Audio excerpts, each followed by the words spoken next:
İlham bəy, Amerika Hə? Birləşmiş Ştatlarının da mövqeyi olduqca diqqət çəkilir. Durmadan açıqlamalar eşidirik. Misal üçün belə bir açıqlama verdilər son olaraq ki, əslində 1994-cü ildə Ukraynadan alınan nüvə başlıqları Ukraynanın özünə yox, elə Rusiyanın özünə məxsus idi.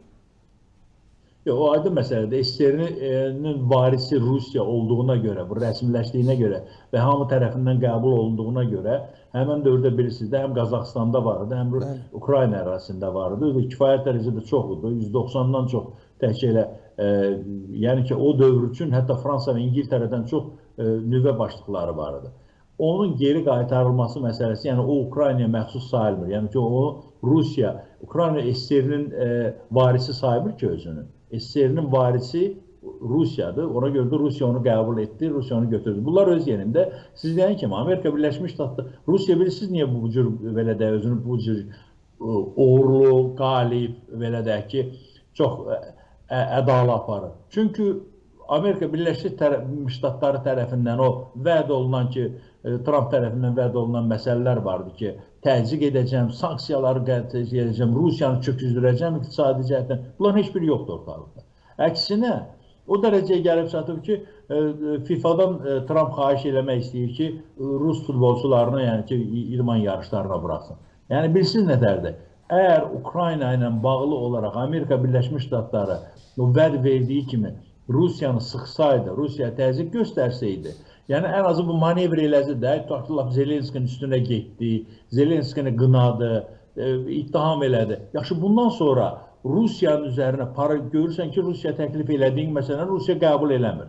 Hətta Trump dünənləri etiraf elədi ki, Rusiya məsələni uzatmaq istəyir. Dünənki çıxışlarından birində dedi, uzatmaq istəyir. Əgər bunu uzatmaq istəyirsə, günahı özündə axtar, Ukraynada axtarma. Ona görə ki, Rusiya kifayət dərəcədə təzyiqin yoxdur. Çox təəssüf ki, Rusif bəy, burada tək bu məsələ bilirsiniz, müharibə məsələsi deyil, kimisə kapitulyant olub, yəni Ukraynanın. Bu dəyərlər məsələsidir. Bu dəyərlər məsələsi ən öndə gələndir və əgər bu Ukraynanı kapitulyasiya həddinə çatdıracaqdır, bu tək Ukraynanın yox, dəyərlərin, o cümlədən Amerika Birləşmiş Ştatlarının mənsub olduğu da, hərçənd ki, indi o dəyərlərlə getmir Trump administrasiyası. Amma ilk növbədə Avropanın məğlubiyyətidir bu. Onu da Avropa çox yaxşı başa düşür, dərk edir. Amma təəssüf ki, Avropa İttifaqının da atdığı addımlarda əgər bir cəsarət varsa, onun yerinə yetirilməsində o qədər ləhənlik var ki, Ukraynanı pis vəziyyətdə qoyur və siz təsəvvür edin ki, bu günləri, dünən gecə də Amerika Mərkəzi Kəşfiyyat Dairəsinin direktoru deyir ki, belə getsə Ukrayna yalın əllərlə vuruşacaqdır. Yəni, ifadəyə fikir verirsiniz, yalın əllərlə vuruşacaqdır. Bu demək ki, biz heç nə verməyəcəyik, Avropa İttifaqı da gücü çatmayacaqdır bu işləri görməyə. Avropa İttifaqı mövqeyini biraz da sərtləşdirməlidir. Konkret hədəf olaraq artıq Rusiyanı göstərməlidir. Ayrı-ayrı dövlətlər göstərir.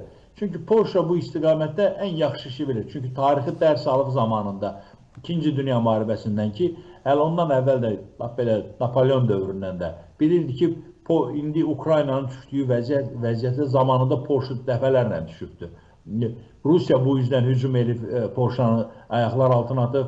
Avropada hansısa bir ölkə, imperiya, Fransa imperiyası gəlib keçəndə Polşanı da. İndi Polşa istəmir bu vəziyyətə düşməyə, ona görə də öz ordusunu daha da gücləndirir.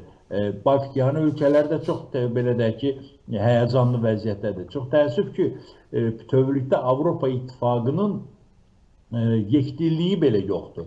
Bəzi Cənubi Avropa ölkələri, tutaq ki, məsələyə çox, xüsusilə Portuqaliya, tutaq ki, bu məsələyə necə yaraşır, elə dəqiq deyil.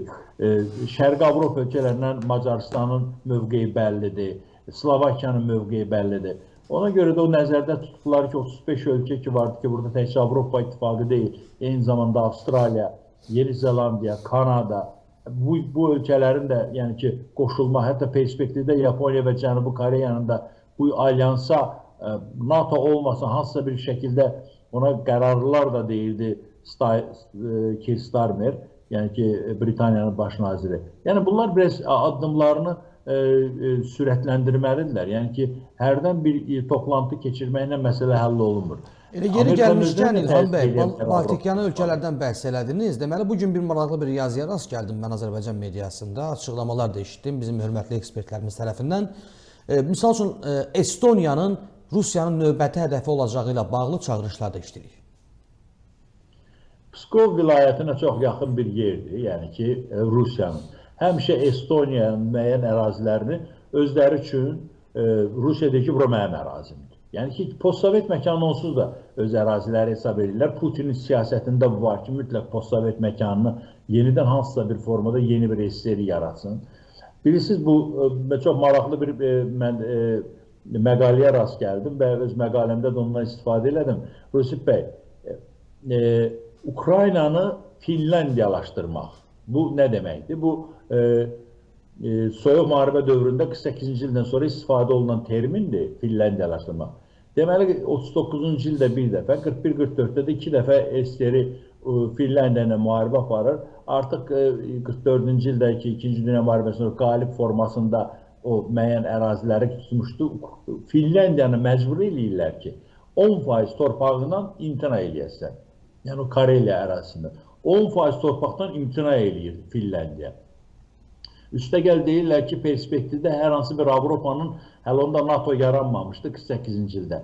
NATO deyilmirdi, hərbi birləşmələrinə daxil olmayasın. Olmulan. Avropa İttifaqı da yoxdur o vaxt. Avropa İttifaqı ilə bağlı olaraq, yəni ki, Avropa ölkələrindən konkret olaraq üzvü olmayasan. Bu şərti də qəbul edir Finlandiya. O, işğal olunan 10% ərazidəki Finləri deyib, buradan köçürdüb öz ərazini aparasan, ona da razı olur Finlandiya. Bax, bu proses bu günləri Ukrayna ilə gedir. Fikir verirsiniz, Ukraynanın qarşısında hansı tələbləri qoyurlar? Finlandiya sadəcə olaraq o öz suverenliyi saxlamaq üçün onlara getdi. Amma sonradan bilirsiniz ki, 95-ci ildə Avropa İttifaqında üzvü oldu. Zaten xoşbəxt ölkələrdən biri sayılır. Eyni zamanda NATO'nun da üzvü oldu bir il bundan əvvəl. Bunlar öz yerində. İndi həmən formanı istəyir Amerika Birləşmiş Ştatları Ukraynada tətbiq etsin ki, 20% torpağından imtina etsin, NATO'nun üzvü olmasın. Putin ki şərt qoyur ki, mənim tutduğum ərazilərdə Ukraynalılar qərar versinlər. Ya Rusiya vətəndaşlığını qəbul edib otursunlar, ya da ölkəni konkret zamanla qoyur ki, bu vaxtdan tərk edib geçsinlər.